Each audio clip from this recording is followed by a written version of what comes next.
আজকে আমি ডিম আর মসুরির ডাল দিয়ে খুব সাধারণ একটা রান্না করব, কিন্তু এই রান্নাটা দিয়ে একদম পেট ভরে খাওয়া যাবে আর ঝটপট এই রান্নাটা হয়েও যায়। তো এই রান্নাটা করার জন্য প্রথমে আমি মসুরির ডালটা ধুয়ে পরিষ্কার করে তারপর পানি দিয়ে কিছুক্ষণ ভিজিয়ে রেখেছিলাম। আর 4টা ডিম আমি সিদ্ধ করে নিয়েছি। আর এখন হলুদ আর লবণ দিয়ে এই 4টা ডিমকে হালকা একটু ভেজে নিচ্ছি। এই রান্নাটা কিন্তু আমার বাসায় সবসময় আমি করি, যখনই আমার সময় কম থাকে বা রান্না করতে কোনো কিছু ইচ্ছা করে না কিংবা কোনো কিছু বাসায় থাকে না, শুধু ডিম আর ডাল থাকলে আমি কিন্তু এই রান্নাটা ঝটপট করে ফেলি, কারণ আমার কাছে এই রান্নাটা খুবই সহজ মনে হয়। তাই আমি প্রায় এই রান্নাটা করে থাকি। ডিমগুলো ভাজা হয়ে গেলে এখন আমি এই ডিমগুলো যেই কড়াইতে ভেজেছি সেই একই কড়াইতে আমি এখানে পেঁয়াজ আর আদা রসুন বাটা দিয়ে দিব। দিয়ে কিছুক্ষণ আমি নাড়াচাড়া করে তারপর যে ডালটা আমি আগে থেকে ধুয়ে পরিষ্কার করে পানিতে ভিজিয়ে রেখেছিলাম সেই ডালটা এখানে দিয়ে দিব। দিয়ে একটু নাড়াচাড়া করে এটাকে ভালো করে একটু কষিয়ে নেব।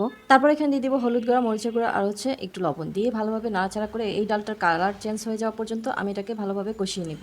ভালোভাবে কষানো হয়ে গেলে তারপর পরিমাণ মতো পানি দিয়ে আমি এটাকে ঢেকে দিব। এই ডালটা রান্না করতে খুব একটা সময় লাগে না আর খুব বেশি পানিও দেওয়ার প্রয়োজন হয় না। এটা অনেকটা ঘন ডাল হবে, সে কারণে পানির পরিমাণ খুবই অল্প দিতে হয়। আর গরম পানি দিলে সবচেয়ে ভালো। আমি হালকা কুসুম গরম পানিই দিয়েছিলাম।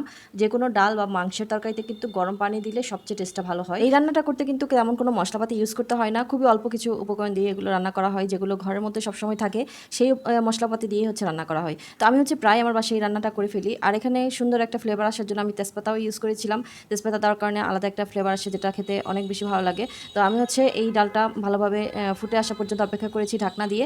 এই রান্নাটা হতেও কিন্তু খুব একটা বেশি সময় লাগে না, খুব তাড়াতাড়ি হয়ে যায়। যারা ব্যাচেলার থাকে তাদের জন্য কিন্তু এই রান্নাটা একদম পারফেক্ট। আর অনেক সময় দেখা যায় আমরাও কিন্তু বাসায় ঝটপট কিছু রান্না করার জন্য চেষ্টা করি। দেখা যায় যে অনেক সময় কাজ করতে করতে হয়তো সময় থাকে না, কিংবা একটা বেলা যদি সাধারণ রান্না দিয়ে চালিয়ে দেওয়া যেত, তো সেক্ষেত্রে কিন্তু এরকমই হয়। এরকম মেনুটা সবচেয়ে পারফেক্ট আমি মনে করি। আমার তো যে কোনো দিন যদি রান্না করতে ইচ্ছে না করে কিংবা বাসায় কিছু না থাকে, সেই দিন কিন্তু এই রান্নাটাই আমি সর্বপ্রথম চুজ করি।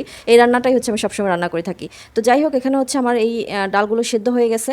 এখন এগুলো একদম পারফেক্টভাবে সেদ্ধ হয়ে গেছে। এখন আমি এখানে দিয়ে দিলাম কাঁচামরিচ আর যে সেদ্ধ করা ডিম ছিল একটু ভেজে রেখেছিলাম, সেই ডিমগুলো এখানে দিয়ে দিয়েছি। দিয়ে ভালোভাবে নাড়াচাড়া করে এটাকে বলক তুলে নিয়েছি। আর আরেকটা সাইডে তেল পাকা দেওয়ার জন্য এখানে আমি পেঁয়াজ আর রসুন কুচি নিয়েছি, সাথে নিয়েছি তেল। দিয়ে ভালোভাবে আমি একটা ব্রাউন কালার করে নিচ্ছি। আর এখানে 2টা শুকনো মরিচ দিয়েছি। আর এই রান্নাটাতে কিন্তু ঝালের পরিমাণ খুবই কম থাকে। এখানে আমি কাঁচামরিচ ইউজ করেছি, শুকনো মরিচ ইউজ করেছি, আবার গুঁড়া মরিচ ইউজ করেছি, কিন্তু তেমন একটা ঝাল মোটেই হয় নাই। আর ঝাল না থাকার কারণে কিন্তু বাচ্চাদেরকে খাওয়াতে কোনো অসুবিধা হয় না। বাচ্চারাও কিন্তু অনেক আনন্দ সহিতে খায় এই খাবারটা। যেহেতু ডিম আর ডাল বাচ্চাদের অনেক বেশি পছন্দ হয় আর খাওয়াতেও কিন্তু কোনো ঝামেলা হয় না, সে কারণে বাচ্চাদের জন্য কিন্তু এক্সট্রা কোনো কিছু রান্না করতে হয় না। এই তরকারিটা দিয়ে চালিয়ে দেওয়া যায়। তো যাই হোক, আমি এখানে তেল দিয়ে ভালো করে ডালটা বাগার দিয়ে দিয়েছি। আর এখন দিয়ে দিব তেলে রাখা জিরা গুঁড়া। এটা দিয়ে আমি কিছুক্ষণ নাড়াচাড়া করে আমি একটু মৃদু আছে ঢাকনা দিয়ে চুলার উপর বসিয়ে রেখে দেবো।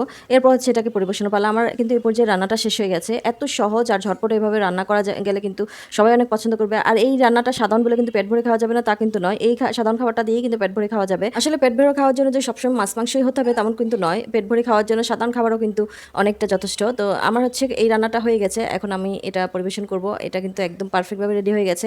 দেখতে কিন্তু অনেকটাই লোভনীয় লাগছে। এইভাবে করে যারা এখনো খান নাই তারা কিন্তু এভাবে করে খেতে পারেন। ঝটপট এই রান্নাটার চাইতে ইজি কোনো রান্না আমার মনে হয় আর নাই। ব্যাচেলারদের জন্য এই রান্নাটা কিন্তু একদম পারফেক্ট। খুব অল্প সময়ে ঝটপট এই রান্নাটা একদম পারফেক্টভাবেই হয়।